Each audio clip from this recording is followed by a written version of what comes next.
as we go into the draft, and we haven't wasted any time, Ellis, so don't worry. Straight into the draft to witness Silas being banned first up, and Ellis calling it a night. He's just going to go, and I'm going to solo cast the game. Pass out. Yeah. Yeah. All right, well, here we go. Jace now there we go. in the Fine. window.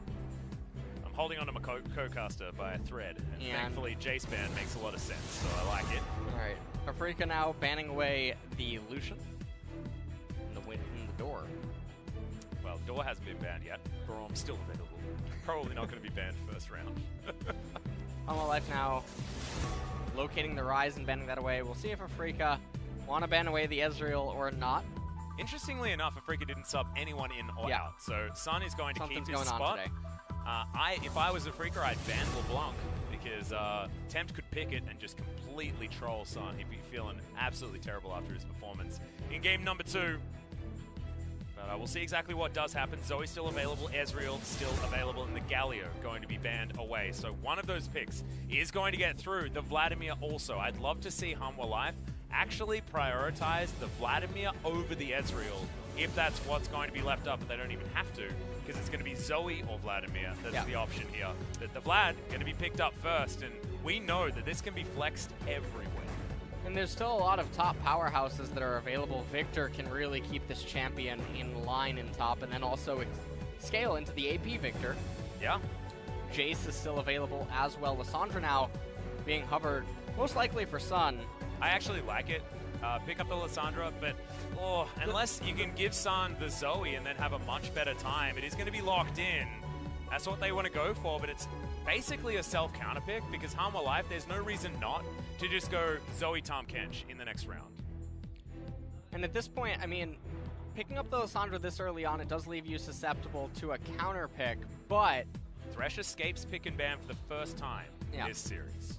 And he is on the side of Afreeca. I guess they just maybe didn't want to give away Lissandra Vladimir without the option to have some sort of a poke comp against it. This might mean that Hanwha Life snaps back with a Kalista and then X. Yes, Kalista Tahm Kench could be the picks of choice here. Well, the other thing that they need to watch out for is the Kalista being left available for Sol, and we've got the ideal Kalista lane being hovered here by the Afreeca Freecs with the Thresh already built up. Bono going to go back towards the Lee Sin.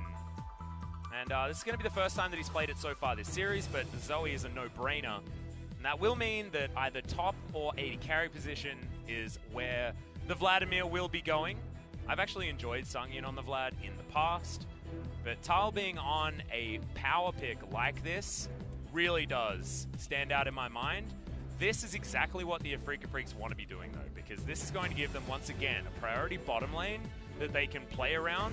And we even saw in game number 2 that they lost very handedly very early on. And this is... It was certainly a good thing to play around. Really scary. I mean, Sol and Senon were the only 2 players last game that were really pulling their weight. Yeah, absolutely. And in game number 1, they were doing reasonably well as well. And now they're going to be able to further pinch the bottom pool. Yeah, TK being taken off the board is Morgana actually or huge. Braum can Yorick still be band? targeted. Wow, Yorick Band on the Hanwha side does sort of show their hand a little bit here. It shows that Tal is the one that wants to be playing the Vladimir, because otherwise they could have held on to that and potentially shown their flex towards the bottom side of the map after that point in time. That being said, picking Yorick on the blue side is almost impossible, given that Fiora can be picked into it. Well, Urgot now being banned away. And so Jace is one of the only champions, I guess, remaining except for Victor. Victor's not that bad against this Hanwha Life team composition. Yeah, I don't know what you necessarily want to take to try and... Kha'Zix. Okay, Kha'Zix going to be picked up by Dread. We saw Canyon in our previous series. Kha'Zix was banned in basically every single game there. Sangyun thinking about a Draven has been something that's worked against the Kalista in the past. Hovering over a few things. Where will Sangyun actually go? Is that real? I mean, he's hovering it, but Okay. the Xayah is going to be picked. Alright, so the Xayah ends up being locked in, but... Okay! Do you know what happens when someone takes a hook champion against you on the bottom side of the map? You take a better hook champion into them on the bottom side of the map. That's what I'm talking about. Bono, of course, knows all about playing around a Blitzcrank. He was with Ignat on BBQ Olivers last year. I just want you to look at the Xayah and Blitz splash arts together. It sort of looks like they're one champion. Yeah, why does that work so well? This looks like battle armor. Oh. Xayah's a Marine right now from StarCraft. Blitzcrank was cheating with Xayah. With Xayah the whole time. Oh Rakan. Gosh, she was oiling him up. What? Putting some... Okay, well, Keen is going to pick Silas towards the top side. Cool. Well, that puts a whole new meaning on cheating with the mechanic. You know, I guess that is what's going on there. As LS is just refusing to acknowledge the fact that Silas was picked this game because he just wishes it didn't happen. I'm ignoring this right now. Oh, but Silas with a Feather Storm is actually kind of awesome. Oh, no, wait, you can't. He has you one can't ultimate. You can't pull the feathers back. He has one ult. Blitzcrank? No. AoE silence that does a lot of damage sounds amazing to me. He's going to get blown up before he can use it. Nah, not going to happen. This is one of the worst Silas picks of all time. Let's take a look at the team comms. Xayah, Blitzcrank, Zoe, Lee Sin, and Vladimir. Obviously, the Vlad wants to set up for the flanks, but the Zoe, integral part of this team composition with the bubbles, being able to synergize really, really well with the Blitzcrank, as no one's able to block bubbles if Blitz is just going to pull you later on. Now on the team composition on the flip side, Kha'Zix, Lissandra, Kalista, and Thresh going to really have their work cut out for them. Side of the 4v5. and the cannon minion on the top side of the map, I guess, is also going to be here. We definitely don't have a lot of time for Silas here in the LCK, given his current win record in this region. But if we were commentating Japan, we'd be using very different wording because he's been slaughtering that region. Gigantic win rate, he's played in the jungle, all sorts of crazy stuff. Let's see what happens here as Keen pilots at this game.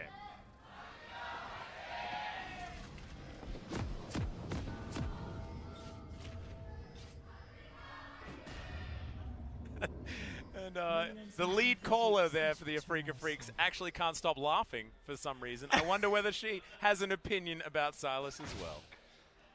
As Key going for a slightly different option than what we see in our solo queue matches.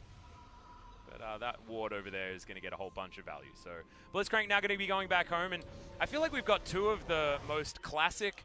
We do heaps of stuff in the early game and in the laning phase, and then we do stuff if we land one ability right in the late game.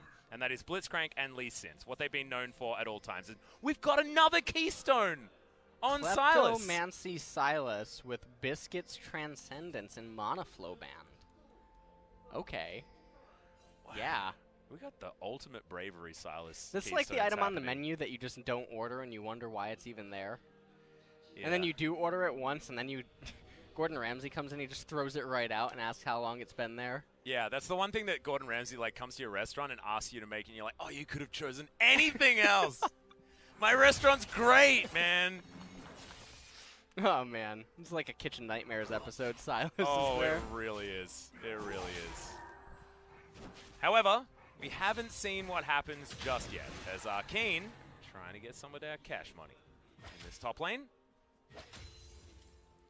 Lane starting off well. He managed to get 66% of the first wave. Hey, look. That's better than the 2 that Tal had before the wave moved towards him. Yeah. I can tell that you're a glass half full kind of guy. Oh, I'm glad. Like, if there's any water in the glass, I'm like, oh, it's full, baby. If it was just a smaller glass, it would definitely be full. You're always thinking, well, why not just put more water in? Yeah, my thing is not that it's like half full, it's just that the glass is the wrong size. That's my way of thinking. That's my level of optimism, my friend. And that's how I can talk about... find the one that fits for you. That's how I can talk about Silas as a champion, instead of as a glorified cannon minion. Oh, whoa, picked the gap in between everything there as Sun throws a lot of damage back here. Yeah, he's taking a very aggressive trade. Now, the fortunate thing here is that Tempt is not electing to try to take Spellbook here against the Lissandra, instead trying to fight it straight up with the Aerie in control of the laning phase. Corrupting Potions have been expended for both parties, which is really bad for Zoe in this matchup because the Teleport obviously can come in for Lissandra. Yeah. Able to make better usage of that. Well, Lee Sin is actually focused towards this mid lane, so it means that Tempt can play a little bit further up as long as he plays towards the top side of the map. You can see he's already doing that. Okay. Wave pushing in, and that is always scary times against a Blitzcrank. And so far, nothing too chaotic really happening anywhere. I'm very curious how Keen is supposed to reliably proc Kleptomancy against the Vladimir, though.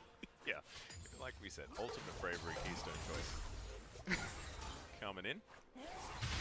The randomizer on fire today. I guess he's going to get his way back forward. Okay. Right. He's got a biscuit. He's got so much sustain in this lane. Look at that. Silas is a great pick, dude. Don't even worry about it. All this negativity. Look at that chain lash like you for anymore. the sick damage. Come on, I thought you liked me when I was sarcastic. What is this? Come on. Oh, man. Well, we're really paying attention to this top lane, which is interesting. I guess maybe a lot of people don't know what to expect inside of it. Keen trying to get in here, not getting any Klepto procs, instead losing his entire HP bar. It's like Keen is doing so much, and Tal does like one thing and wins every trade. They're even in CS right now, but the lane state is definitely not even. It does mean that, you know, Keen does have priority theoretically in this lane. Yeah. Can actually move out faster, but does keep him very susceptible to ganks from Bono. We know that Bono's on the bottom side of the map, and Keen does have a ward available, but it isn't exactly the best scenario. Absconds backwards as Keen looking to teleport his way back into this lane with a bit of extra money. See whether he can. As Sol is playing like this Blitzcrank don't have a hook, which as a Kalista, I could understand why. Able to hop around and be pretty difficult to land any buttons on. See whether Bono can as he's lurking in this bottom brush.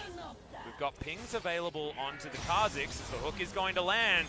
But is it a bait? There's the flash forward. They want to lock down Sol, but he flashes away from the lantern. It's a disaster. And speaking of disasters, Sun's going to come on down. They want to be able to grab Sol as he tries to get out. Does. That's a decent hook back as Senin wants to get rid of Bono.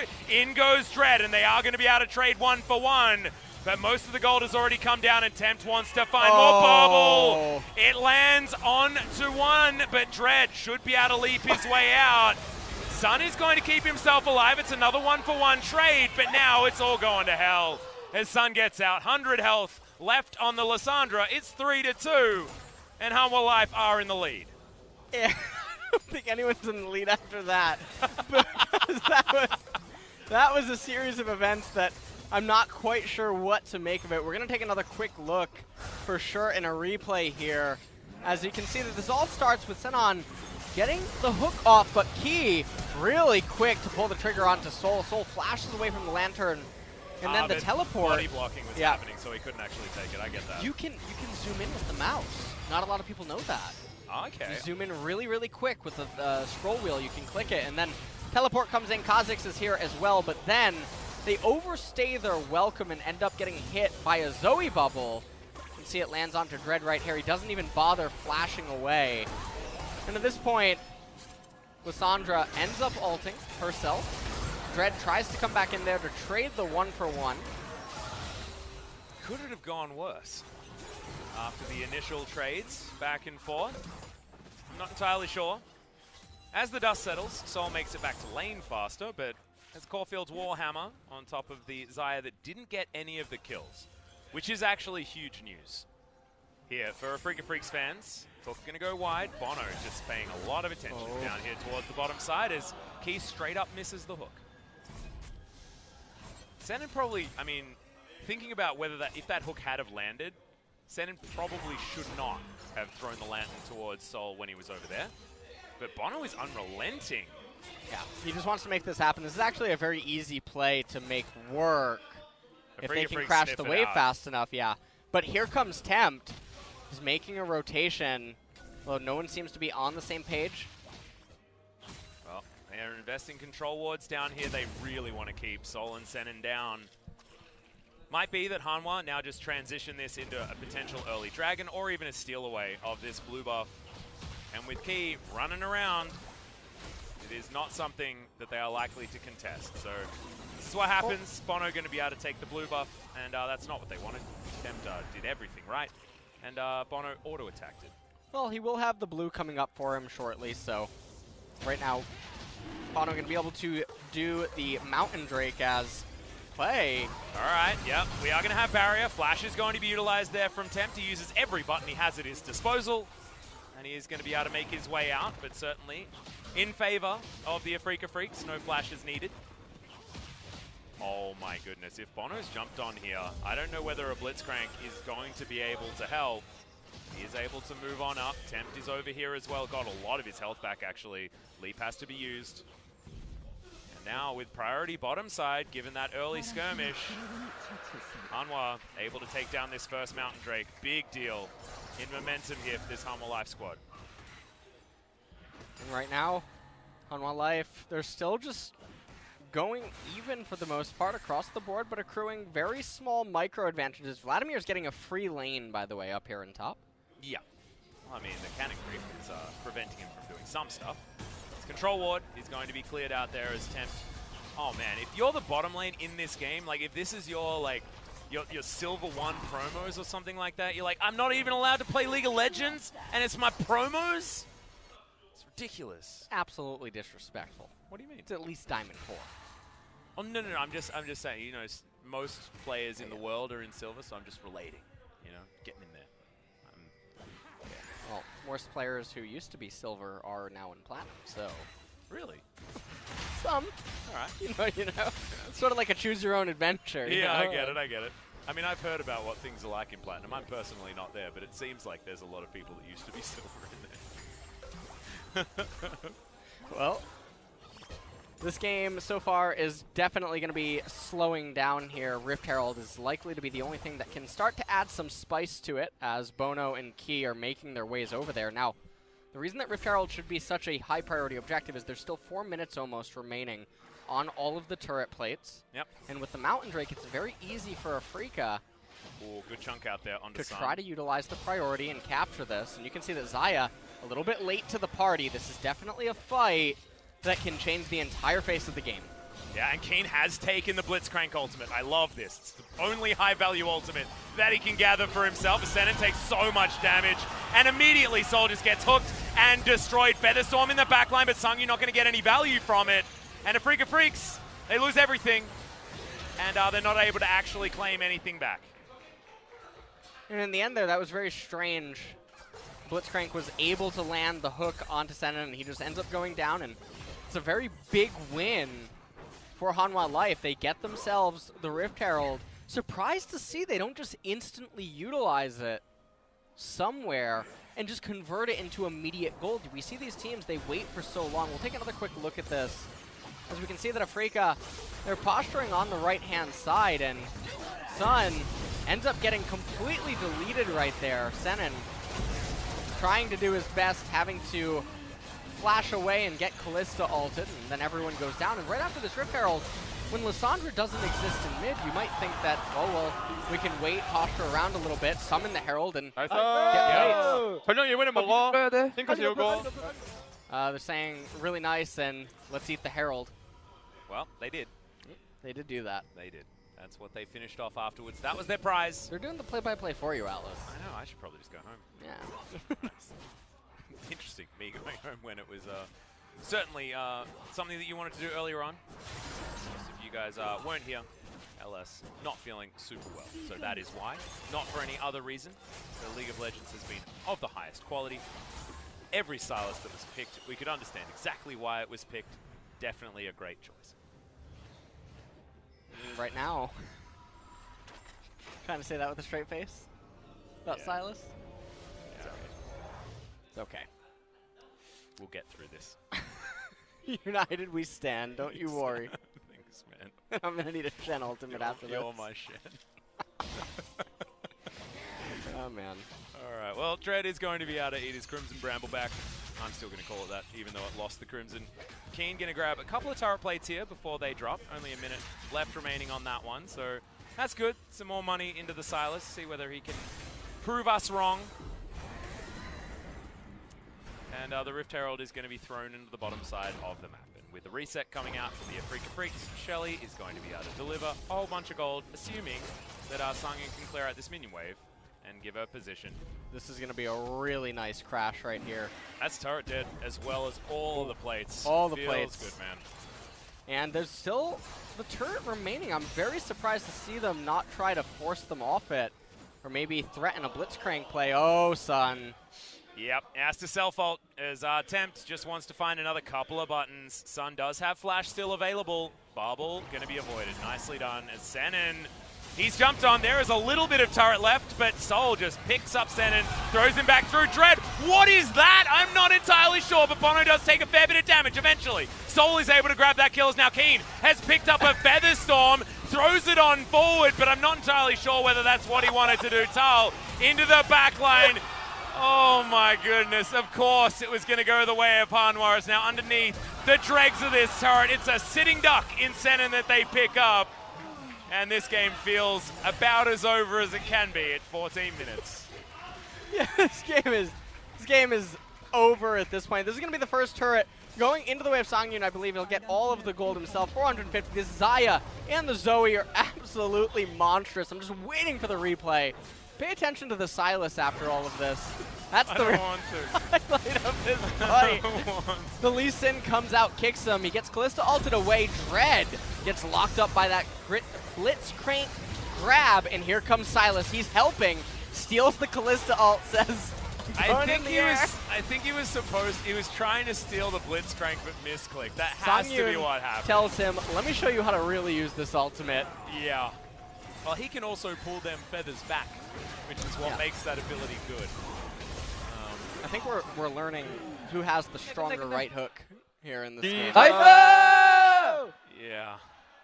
They don't say anything except for nice. I really don't think the blitzcrank is doing all that much. He's landing hooks. I mean, he's doing a great job, but oh dear, there is a lot more wrong with this game. I feel like this is going to eventually turn into a meme, sort of like how certain regions have that champion that just always performs poorly. Like NA Jace, is that what we're talking about? Exactly. As Tal is going to get a Hemo Plague off. Look at all that health going back in. Sangwon is going to be on cooldown now, though, as he's now trying to trade. Not going to, as that is going to be Kalista grabbing that kill. As the lane transition has happened, the Vladimir took a while to go down, and it means that Hanwha are able to take down the mid-outer turret. But Afreeca Freecs trading even when it comes to the turrets is actually a good news story. At this point in time, as Keen, ducks, absconds, gets out. But now he has to contend with a whole lot of members towards the bottom side of the map. He's got a kick. He can get rid of the Lee Sin as he dashes his way out again. And there we go. Keen cleaned up a minion wave underneath the turret. Silas, everybody. Nailing it. Stop. I'm actually legitimately waiting to be proven wrong. I want to see him do something good. The funniest thing for me is that he got nerfed in the most recent patch. Too strong, man. Oh, man. Well, taking a quick look at the highlight here, Thal ends up getting spotted out. He is on the blast cone and tries to do as much damage as possible. Interestingly enough, he does do quite a fair bit to Dread. He does. He almost managed to bring him down with him. And if he did, that probably would have just shattered all remaining hope that Afreeca had mentally. How much of that is there left? That's a valuable commodity right there. I just want to know the rationale for the Sylas pick.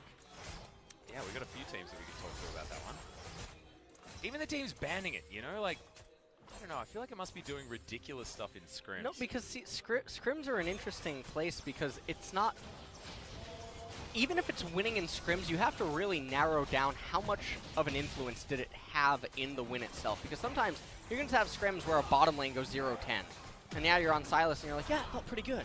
Yeah. When even in lane, and they just sort of drown out the fact that their bottom lane went 10-0 and Sylas didn't actually do anything. But if those type of memories are present, then it could lead you to a false conclusion that this champion is anything more than a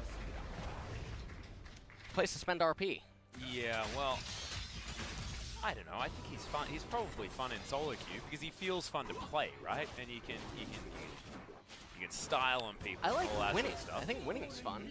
Yeah, I mean, you can win with him in solo queue. You know what else you can win with in solo queue? Carthus. Annie. Yeah, you can win with that. Set me up for that. Yeah, that's true. That was a pretty good. That was a pretty good alley-oop. Yeah. But I forgot that you're LS, and therefore Annie is the best champion in the universe. Absolutely. One time you should have seen that these people, they did this like voice spoof where they hacked my computer, made it sound like I said Annie was terrible. Oh, what the heck? Yeah, it was during one of my live streams. I just couldn't believe it.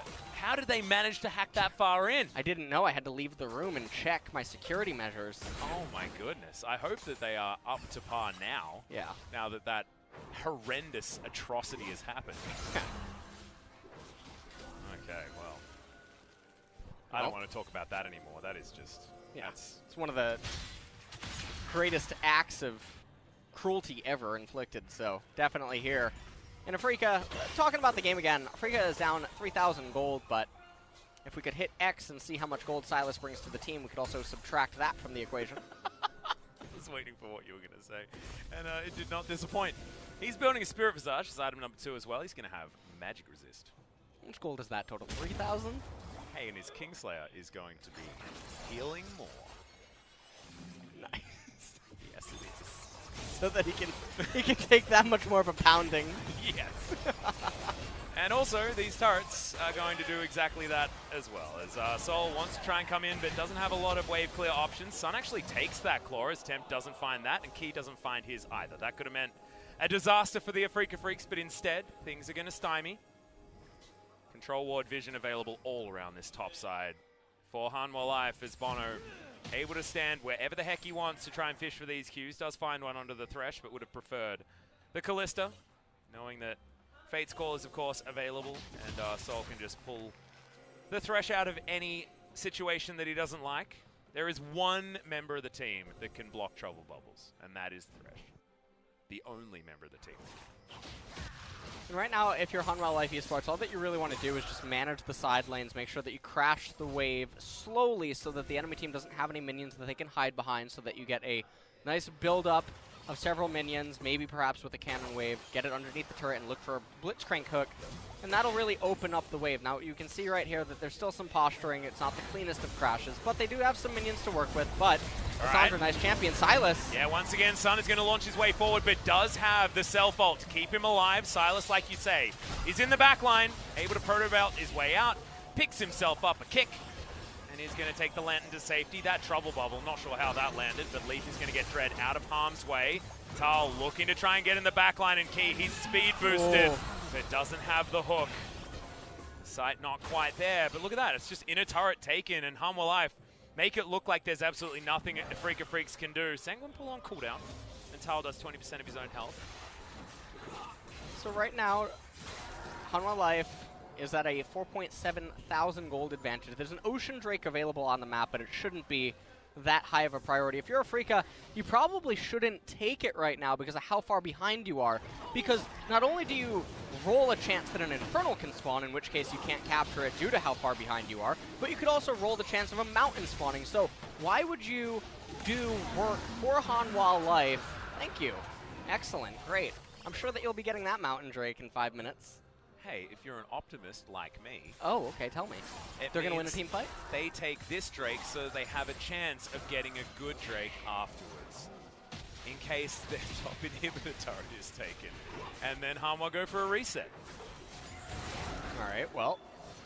And, or, you know, going for a trade. Put the Mountain there to look juicy and then take a Baron. This is a really concerning thing that you see pro teams do very often, not just in the LCK, but in every region.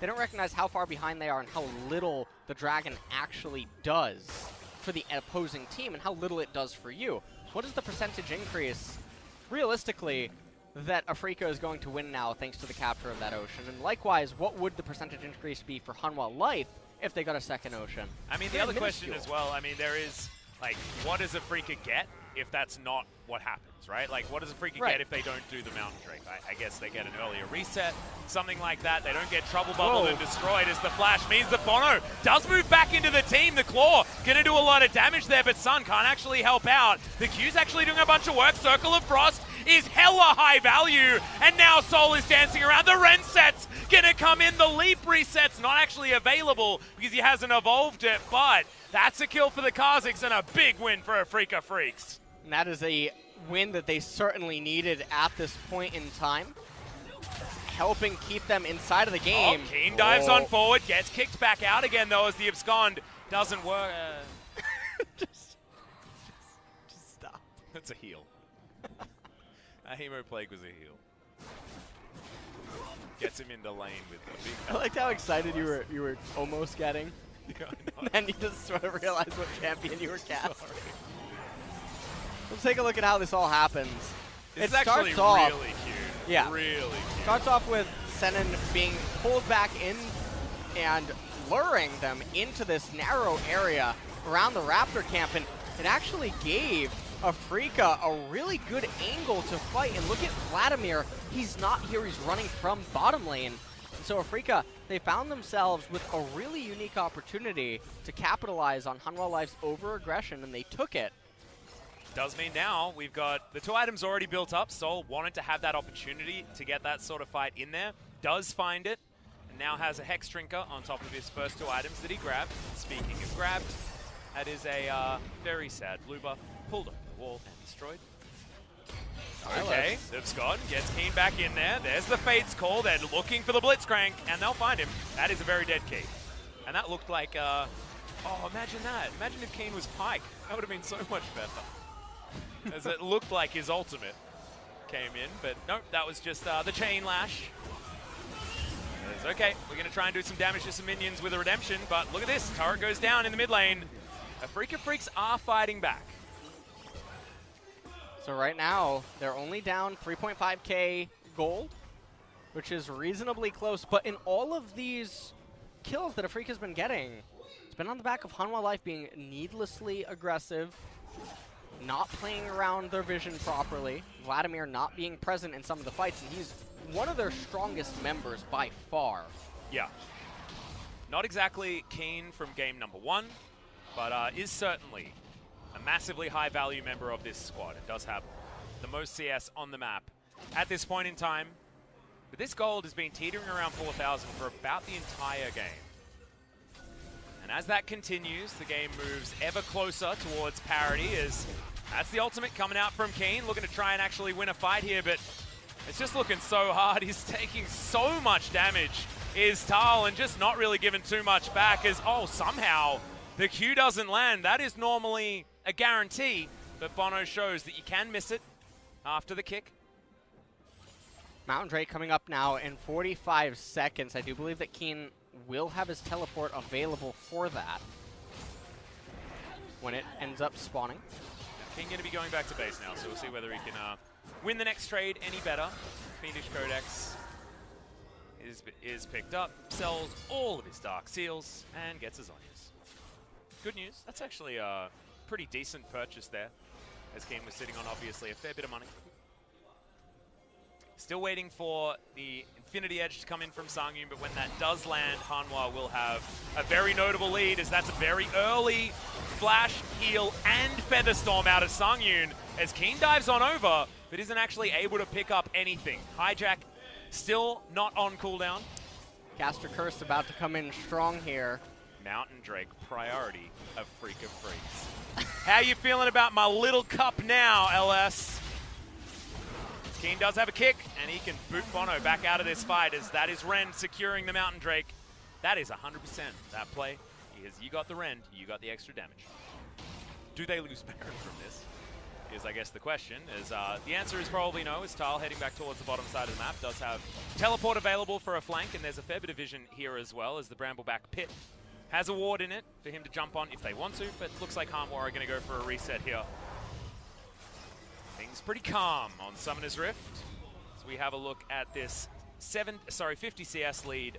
Vital encroaching further forward. But Keen's got Klepto, LS, so don't worry. That's going to be basically gold parity for the I wonder Silas. how much gold has actually accrued for him over the length of this game. I wish that the observers would actually show Klepto gold more often. Yeah. I'm always so curious how much an Ezreal's getting. Yep. Or any champion that takes it up in top lane, but we're not going to get any of that. And right now, one of the reasons that maybe Hanwha Life is taking things a bit slow is because they were a little over-aggressive in mid lane just a few moments ago. The thing that I find really interesting is the amount of respect Tal is giving to Keen. Tal has a level advantage, and he seems to still not want to fight against this this Silas. Kick is actually now on cooldown as Key does find the hook, but is this actually what he wants? Goes golden, but no one's going to get hit by that trouble bubble. He's burning down and Soul grabs it. Frozen Thrall with the Blitzcrank comes in, but not going to get too much more, and that's an easy pick-off. And this is what Blitzcrank kind of does in the mid-game in competitive games. He finds himself out of position and has no way to get himself to safety. And so far, Afreeca, they're constantly managing to find these pickoffs over and over and over, and it buys them a lot of time, and it's giving them a lot of time to keep ramping up and trying to get back into this game. And they do have a lot of work cut out for them here. They're doing a fantastic job. Yeah, this is one hell of a 4v5. It certainly is. Silas tries to run down mid lane. He's saying that he's helping, but what he doesn't remember is that he got picked last in kickball. He got picked out last this game as well, so I like what you did there. That was clever. That was very clever. As okay, blue trinket going to be used here, and looks like Afreeca have taken well and truly control of this Baron Pit area. Senin saying that my hook is more relevant at this stage of the game, and you know what? I think you might be right. This Lantern can be taken, and of course the Fate's Call is available for Soul to keep Senin safe as well. So I like this. I feel like this rookie performance from Senin has been fantastic in the early game. Is Keen trying to look forward for this one. Okay, they are going to be able to grab the first one. Bono's going to go down as Sun has to go golden. Golden is Keen as well as Tal right in the back line. No kills are going to result from this one, but Hanwha's health bars are way bigger than that of the Afreeca Freecs, and they have to get the hell out of the mid lane. And they have a lot more sustain inside of them right now with the Vladimir. They had 4 Targon stacks, didn't actually utilize any of them. It's a little bit surprising. Oh man, that was a really close call. Yeah, and now Vision going to be cleared. It's a bit of a trade. Interestingly enough, a 1-for-0 in favor of the Afreeca Freecs. But definitely, if a team fight goes like that next time around, things are real bad. We'll take another quick look at it. So, the Kalista knockup managed to help pick off Bono right there at the end. Songyun uses his ultimate, but doesn't actually get a stun onto anyone. Following that up, as Dread was able to narrowly escape off the left-hand side. And I think that Frozen Thralls are actually going to be really important. So grabbing these early kills in these fights, of course Kha'Zix's very good at it, Sun very good at locking down priority targets, and Soul can actually help in that department as well with the added CC from the Fate's Call. That is going to be great, because if Afreeca Freecs can actually get these snowball team fights, that's how they're going to win this game. And Tal is then going to have to be that one-man army to try and take them down, but if all of his teammates are icicle explosioning in front of him, that's going to be a problem. Can't take the lantern just yet, but is able to in the end. As I love it when Silas is just abscond randomly in random directions to get it on cooldown, get the cooldown ticking. Find it really quite amusing. Let me ask you a quick question here. Yeah, go for it. What designer brand do you think made Blitzcrank and Lee Sin's gloves? Everlast. What? Because it's the only brand that I know that makes gloves like that. All right. I think they're a brand that makes boxing gloves. They make gym clothes. They do that, yes. Yeah. 3 seconds. It's not a subject that I know a lot about. 3 seconds until the Infernal... Oh, yeah. He's Golden Boy. That's what he's demonstrating. Almost got... Okay. That's worse than the hook, as he's going to throw in the flash. Wow, he even flashed away. And he does that because he doesn't have any intel exactly on where Zoe was. So it's a reasonable thing to actually do. Well, Quite Infernal unfortunate. has been started up, as now we've got a big dash there with the dash cannon and the flash and the abscond, but at least he gets out of the way. I believe that was a duct. I'm sorry. Too many skill names for Silas. Keen is able to dodge a lot of them. The trouble bubble's going to go wide, as Soul able to get some damage onto Tal here. Blade of the Ruin King comes through. Oh, the flash going to be traded. Okay, Sun actually buying a lot of space and a lot of time for the Afreeca Freecs. And Afreeca is mechanically sort of dismantling Hanwha Life here in a way. You can see the Vladimir doesn't really have a good angle of approach, as right now Sun is recalling to deal with that top wave. That's a herd if I've ever seen one. Yeah, and Hemoplague has been picked up by Keen, but it's going to be really hard now for them to utilize it. Teleport available from Sun, like you were talking about. Afreeca Freecs not exactly the best flank wards available here, as Dread does come round from looking for this red buff. that is spawning very soon. That trouble bubble is not one that you want to be dealing with. That hook was beautiful. The timing, stunning. And Hanwha Life Esports will be gifted an Infernal Drake for their troubles and maybe even more. And now they are heading to the Baron, I'm assuming, after they push in this mid wave. That was absolutely huge. They should be able to lock down this Baron buff. And I feel like Hanwha have been waiting for that one opportunity for this entire mid game and more. As Dread's stolen these things multiple Dread times has in the past. been very on point with his steals. And look at the soul vision available around here as Senin. He's going to die as Keen jumps into the Baron pit. Maybe it's all a cunning ruse as he goes golden. Tal, gets a Hemo Plague in the backline, and that is just the Freecs members well and truly dead or having to go into stasis. Tal gonna do the same thing as it's a double kill for the Xayah, and they just go back to the Baron. Key, Baron may actually just kill him, but nope, Bono gets on over, and they're having lunch, they're having somebody else's lunch, they're having everything on the side of Hanwha Live. Infernal into Baron, into multiple kills. And Afreeca, they were holding on for so long, but I feel like finally that grip has slipped. And what a series of unfortunate events. Look at that Zoe bubble landing onto Kalista Soul. Didn't know what hit him. They were able to convert this into an Infernal Drake, followed up by the Baron. Take a look at Senon. He just walks right past the Vladimir. No response whatsoever. You're going to see, look at Silas go into the pit. He's helping. Did he whiff the Vladimir ult? The Vladimir ult? He had the Vladimir ult when he went into the pit. I actually didn't see what he used it on. But nonetheless, didn't really do anything. No. And they just started dropping like flies. There's really not that much to say. They were forced into this position because Kalista was down. They had to take a 3v5 at the Baron, which is really unfortunate. Some people might say they had 4 champions there, but not I. Well, that hook is going to hit that minion. That minion well and truly punished for its sins, as Kane can close a lot of distance very fast. Sun going to get tagged up there. And you can see there's a Vladimir in the mid lane. Freecs. He might just win the game if you're not careful. Now looking to go back home. Dread with the sickest Kha'Zix flank ever. Right now, Inhibitor is now dead. Can we actually get ourselves into a position where we can get this flank as Dread goes invisible? They've got one hook, and it does land onto the Thresh, but we got a full health bar with that redemption. And look at this, Tal just says, leave this one to me, boys. Soul might explode, but does have a Guardian Angel. And remember, if he can keep himself alive, he can do a lot of damage. Keen, Kingslayer in the backline, keeps himself alive for some time. But Dread just got out. He knows what he wants. He wants to survive. And he doesn't think that the rest of his team can do the same. As Tal jumping on forward, it's a tale of 2 Vladimirs, and Tal showing that he can also perform very well on his. But the Silas picks continue to be confusing here in the LCK. Sanguinpool over the top. Bono gets himself in there. They do manage to take down the Kha'Zix. The Vladimir gonna die, but that is going to be that. Hanwha Life Esports